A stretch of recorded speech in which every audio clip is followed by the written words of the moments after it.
जैसे कि last episode में हमने एक स्टूडेंट को देखा था और उसने मुरोंग से बोला था कि ये नेली है और इसने अभी गोस्ट वैली को ज्वाइन किया है। लेकिन इसी के साथ में वो लड़का मुरोंग को भड़काते हुए बोलने लगता है ये लड़का बड़ों की रिस्पेक्ट नहीं करता है। इसी के साथ में वो लड़का मुरोंग से बोलने लगता है कि नेली मेरे को आपके बारे में बहुत बुरा बोल रहा था। और उसके साथ में वो लड़का मुरोंग को भड़काते हुए बोलने लगता है कि इसने तो ये तक बोल दिया था मैं मुरोंग को बहुत ही बुरी तरीके से पीट सकता हूँ। अब आगे दूसरी तरफ हम नीली को देखते हैं और नीली ये सब सोचकर बोलने लगता है कि लड़का क्या बोल रहा है। इसी के साथ में नीली सोचने लगता है कि कोई इतना बेवकूफ थोड़ी ना होगा जो कि इसकी बातों में आकर मेरे से फाइट करेगा।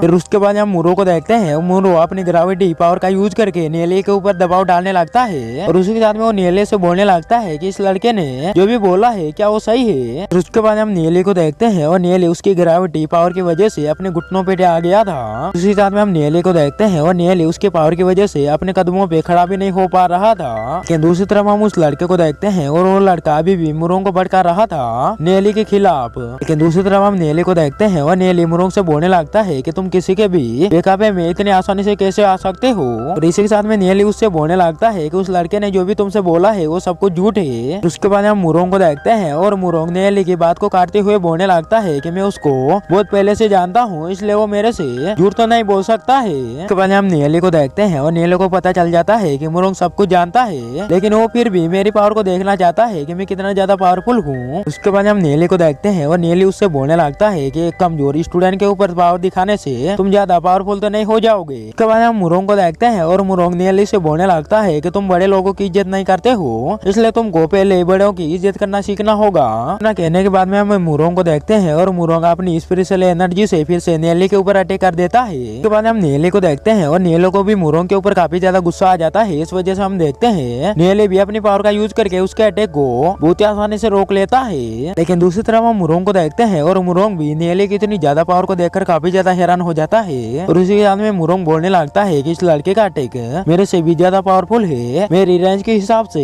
इसी के साथ में मुरोंग तो इस बात से भी काफी ज्यादा हैरान था कि इस लड़के ने इतने कम टाइम में इतनी ज्यादा डीमन स्पिरिट को भी खत्म कर दिया। उसके बाद हम मुरोंग को देखते हैं और मुरोंग फिर से नेली के ऊपर अटैक कर देता है। इस वजह से हम नेली को देखते हैं और नेली काफी दूर जाकर गिर जाता है क्योंकि उसने मुरोंग के अटैक को नहीं रोका था। लेकिन इसी के साथ में हम मुरोंग को देखते हैं और मुरोंग ने नेली की पोटली को भी ले लिया था और उसी के साथ में वो नेली से बोलने लगता है इससे तुमको समझ में आ जाएगा कि बड़ों की रिस्पेक्ट करनी चाहिए ना कि बेइज्जती करनी चाहिए। उसके बाद हम नेली को देखते हैं और नेली को उसके ऊपर काफी ज्यादा गुस्सा आने लगता है। लेकिन हम देखते हैं कि नेली इतना ज्यादा पावरफुल नहीं था कि वो मुरोंग का सामना कर पाए। लेकिन इसी के साथ में मुरोंग को देखते हैं और मुरोंग ने अपनी स्पिरिचुअल बॉडी को भी एक्टिवेट कर लिया था। और उसी के साथ में वो नेली से बोलने लगता है क्या तुमको ऐसा लगता है मैं तुमको इतने आसानी से छोड़ने वाला हूँ और मैं जब तक तुमको सबक नहीं सिखा देता मैं यहाँ से नहीं जाने वाला हूँ। जिसके बाद हम मुरोंग को देखते हैं और मुरोंग अपनी स्पिरिचुअल बॉडी की हेल्प से नेली के ऊपर पामा अटैक करने की कोशिश करने लगता है जो कि सच में काफी ज्यादा पावरफुल अटैक था। जिसके बाद हम देखते हैं कि मुरोंग के इस अटैक की वजह से वहाँ की जगह पे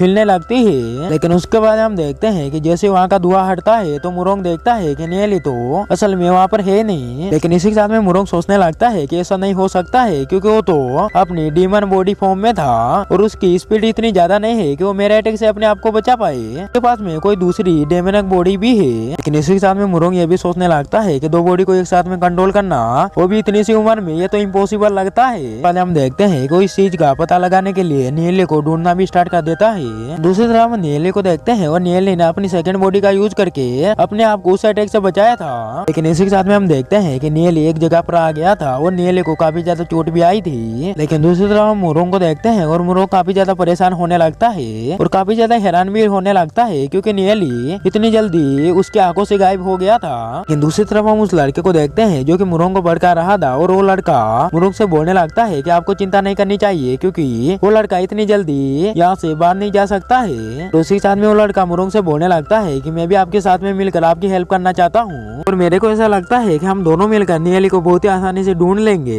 उसके बाद हम मुरोंग को देखते हैं और मुरोंग को उस लड़के के ऊपर काफी ज्यादा गुस्सा आ रहा था। इस वजह से हम देखते हैं वो काफी खतरनाक तरीके से उस लड़के को लात मारता है और वो लड़का काफी दूर जाकर गिर जाता है। और उसी के साथ में हम देखते हैं कि वो उस लड़के के सिर के ऊपर अपने पैर को भी रख देता है। और उसी के साथ में मुरोंग उस लड़के से बोलने लगता है कि मेरे को पता है कि तुम मेरा यूज कर रहे थे लेकिन क्या तुमको लगता है कि तुम मेरे को इस तरीके से यूज कर पाओगे। उसी के साथ में हम देखते हैं कि मुरोंग एक बार फिर से उस लड़के को लात मारता है। उसके बाद हम उस लड़के को देखते हैं और वो लड़का मुरोंग से माफी मांगने लगता है। लेकिन हम मुरोंग को देखते हैं और मुरोंग भी उसको इतने आसानी से माफ करने वाला नहीं था। मुरोंग उस लड़के से बोलने लगता है कि मैं तुमको माफ कर दूंगा, लेकिन तुमको 3 बार कुत्ते की तरह भौंकना होगा। उस लड़के को देखते हैं और उस लड़के को ना चाहते हुए भी ऐसा करना पड़ता है। उसी के साथ में मुरोंग को देखते हैं और मुरोंग ने उस लड़के से भी स्टोन की पोटली को अपने पास में ले लिया था और उस लड़के की पोटली में 100 स्पिरिट स्टोन थे। फिर उसके बाद हम मुरोंग को देखते हैं और मुरोंग उस लड़के के ऊपर जोर जोर से हंसने लगता है और दूसरी तरफ हम नेली को देखते हैं और नेली भी उसकी आवाज को सुन पा रहा था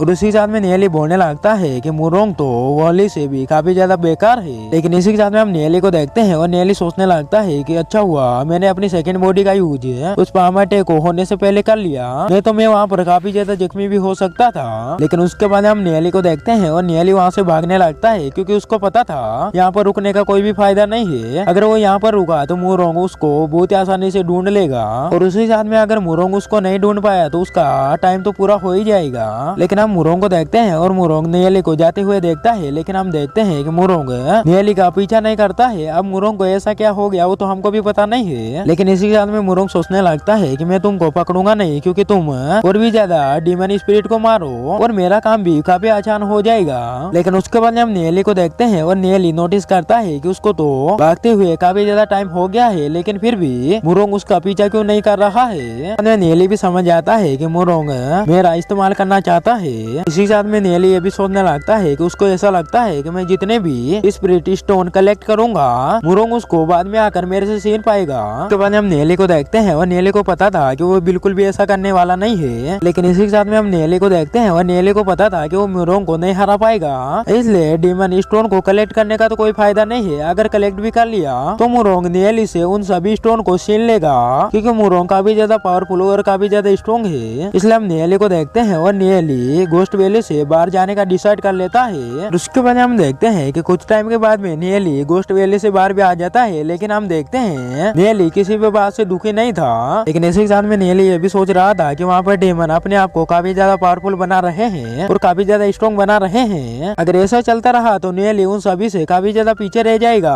लेकिन इसी के साथ में नेली सोचने लगता है अगर मैं ऐसे पीछे रह गया तो मैं कभी भी डीमन एम्पर लेवल पे नहीं पहुंच पाऊंगा। लेकिन इसी के साथ में नेली को अपनी पावर बढ़ाने के लिए काफी ज्यादा स्पिरिट स्टोन भी चाहिए थे। इसलिए हम नेली को देखते हैं और नेली सोचने लगता है कि वो स्पिरिट स्टोन को कैसे कलेक्ट कर सकता है। इसी के साथ में नेली सोचने लगता है अगर मैं यहाँ से कभी भी स्पिरिट स्टोन को कलेक्ट नहीं कर पाया तो मेरे को कोई दूसरा रास्ता भी निकालना होगा। लेकिन इसी के साथ में हम नेली को देखते हैं और नेली को डीमन पोर्ट के बारे में भी याद आ जाता है। लेकिन इसी के साथ में नेली को यह भी डर था कि उसके बारे में ज्यादा लोगों को पता ना चले और मेरे को इस काम को करने के लिए किसी की हेल्प चाहिए। इसके बाद हम देखते हैं कि नेली ये सब बोलकर बाई के पास में भी चला जाता है। लेकिन इसी के साथ में दोस्तों ये एपिसोड यहाँ पर एंड हो जाता है। मेरे को उम्मीद है ये एपिसोड आप सभी को काफी ज्यादा पसंद आया होगा। अगर पसंद आया तो वीडियो को लाइक और चैनल को सब्सक्राइब करके बेल आइकन को ऑल पे प्रेस जरूर से कर देना। मिलते हैं नेक्स्ट एपिसोड में।